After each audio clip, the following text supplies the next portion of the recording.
श्री बगलामुखी स्तोत्रम 2।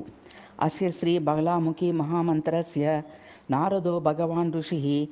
अतिजगती छन्दः श्री बगलामुखी देवता लां बीजम् ईं शक्तिः लं कीलकं मम दूरस्थानां समीपस्थानां गतिमति वाक्संबनार्थे जपे विनियोगः। ओं ह्रीं अंगुष्ठाभ्यां नमः, बगलामुखी तर्जनीभ्यां नमः, सर्वदुष्टानां मध्यमाभ्यां नमः, वाचं मुखं पदं स्तंभय अनामिकाभ्यां नमः, जिह्नां कीले बुद्धिं विनाशय कनिष्ठिकाभ्यां नमः। ओं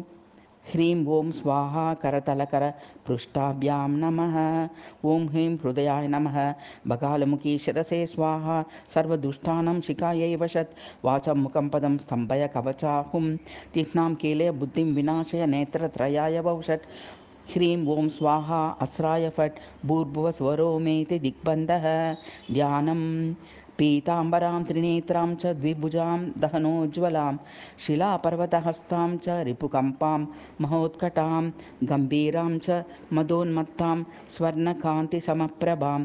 वैरिनिर्दलनार्थाय स्मरेत्तां बगलामुखीं, चतुर्भुजां त्रिनयनां कमलासनसंस्थितां, दक्षिणे मुद्गरं पाशं वामे जिह्नां च वज्रकं, पीताम्बरधरां सान्द्रां दृढपीनयोधरां, वैर्यभक्तिसंविनीं देवीं स्मरामि बगलामुखीं, हेमकुण्डलभूषाङ्गी शीतचन्द्रार्धशेखरीं, पीतभूषणभूषाढ्यां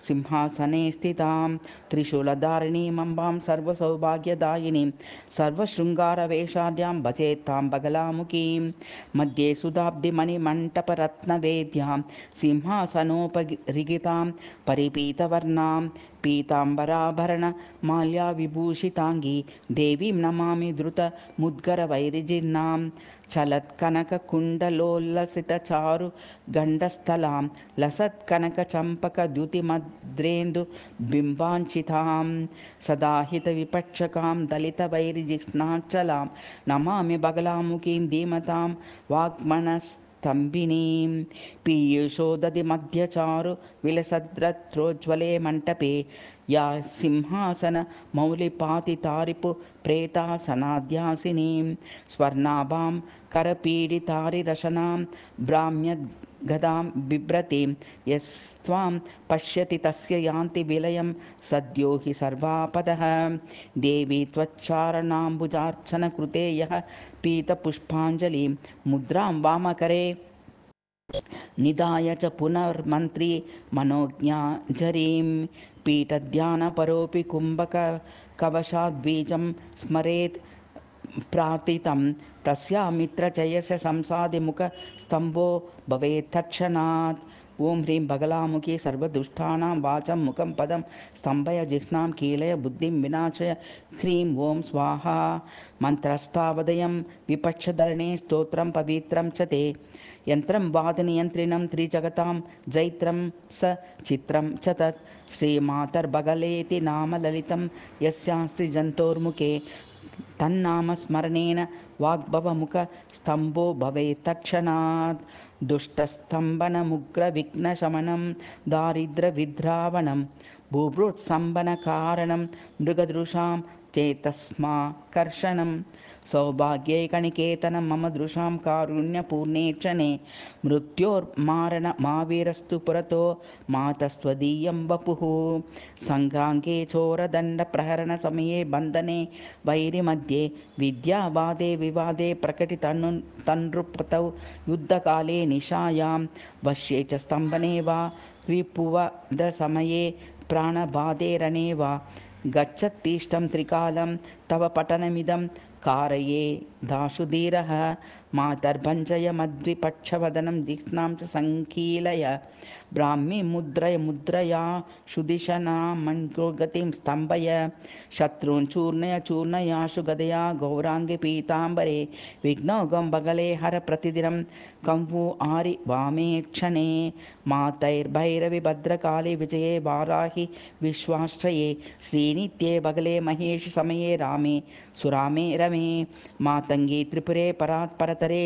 स्वर्गापवर्गप्रदे वन्देऽहं शरणागतोऽस्मि कृपया विश्वेश्वरी त्राहि मां त्वं विद्या परमा त्रिलोकजननी योषाननं छेदिनी योषाकर्षणकारिणी च सुमहाबन्धैकसंवेदिनी दुष्टोच्चाटनकारिणी रिपुमनसन्दोहसन्दायिनी इह्नाकीलनभैरवी विजयते ब्रह्मास्त्रसारायणी यतकृतं जपसङ्गानां चिन्तितं परमेश्वरी शत्रूणां बुद्धिनाशाय गृहाणमदनुग्रहात् वैडूर्यहारिपरिशोभितहेममालां मध्येति पीनकुचयोर्धृतपीतवस्त्रां व्याघ्नादिरूढपरिपूरितरत्नशोभां नित्यं स्मरामि बगलां रिपुवक्त्रकीलम् एकाग्रमनसो भूत्वा स्तोष्यत्यम्बां सुशोभनां रजन्यरचितां मालां करे धृत्वा जपे चुच्चुभिः वामे पाणौ तु पाशं य च तस्यादस्तात् दृढं शुभं दक्षे करे च सूत्रं च अधः पद्मं च धारिणीं चामुण्डे चण्डिकोष्ठे हुतवहदयिते श्यामले श्रीभुजङ्गी दुर्गे प्रत्यङ्गिराध्ये मुररिप्रभपुभगिनी भार्गवी वामनेत्रे नानारूपप्रभेदे स्थितिलयजननं पालयद्भर्गहृद्ये विश्वाद्ये विश्वजैत्री त्रिपुरः बागले विश्ववन्दे त्वमेका चक्रं खड्गं मुसलमभयं दक्षिणाभिश्च दोर्भिः शङ्खं केटं हलमपि च गदां बिभ्रतीं वामदोर्भिः सिंहारूढामयुगनयनां श्यामलां कुञ्चवक्त्रां वन्दे देवीं सकलवरदां पञ्चमीं मातृमध्यां दातृश्यदायुतयुतैश्चतुरष्टहस्तैरष्टोत्तरैशतकरैश्च सहस्रहस्तैः सर्वादुदैरयतु बाहुभिरन्वितां तां देवीं भजामि बगलां रसनाग्रहस्तां सर्वतः शुभकरां द्विभुजां तां कम्बुहेमनवकुण्डलकर्णां शत्रुनिर्दलनकारणकोपां चिन्तयामि बगलां हृदयाब्जे तीक्ष्णाग्रमादाय करेण देवीं वामेन शत्रून् परिपीडयन्तीं गदाभिधातेन च दक्षिणेन पीताम्बराढ्यां द्विभुजां नमामि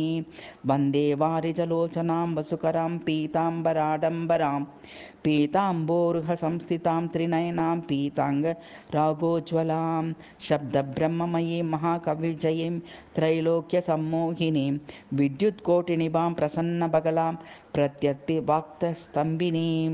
दुःखेन वा यदि सुखेन च वा त्वदीयं स्तुत्वा तनामबगले समुपैति वश्यं निश्चितशत्रुमबलं विजयं त्वदङ्घ्रि पश्चाच्च कस्य भवतीति किमत्र चित्रं विमोहतजगत्त्रयां वशगता वनवल्लभां भजामि बगलां मुखीं भवसुखैकसन्धायिनीं गेहं नातति गर्भितः प्रणमति श्रीसङ्गमो मोक्षति द्वेषी मित्रति पापकृत् सकृतति क्ष्मावल्लभोधावती मृत्युर्वैधृतिदूषणं सुगणति त्वत्पादसंसेवनात् त्वां वन्दे भवभीतिभञ्जनकरीं गौरीं गिरीशप्रियां नित्यं यस्तु मनोहरं स्तवमिदं दिव्यं पठेत् सादरं धृत्वा यन्त्रमिदं तथैव समरे ब्राह्मणोः करे वागले राजानो वरयोषितोतकरिण स्वर्वाङ्गमृगेन्द्रावशाः स्तोत्रैर्यान्ति विमोहिता रिपुगणा लक्ष्मीः स्थिरा सिद्धयः निर्निद्रे बगले समुद्रनिलये रौद्रादिवाग्मुद्रिके भद्रे रुद्रमनोहरे त्रिभुवनत्राणे दरिद्रापहे सद्रत्राकर भूमिगोज्ज्वलकरी निस्तन्द्रिचन्द्रानने निहाराद्रिसुते निसर्गसरले विद्ये सुराध्ये नमः देवी तस्य निरामयात् मजमुखान्याशुष्भि दद्यादिदं ये नित्यं प्रजपङ्क्तिभक्ति भरितास्तेभ्यस्तवं निश्चितं नूनं श्रेयो वश्यमारोग्यतां च प्राप्तः सर्वं भूतले साधकस्तु भक्त्या नित्यं स्तोत्रमेतत्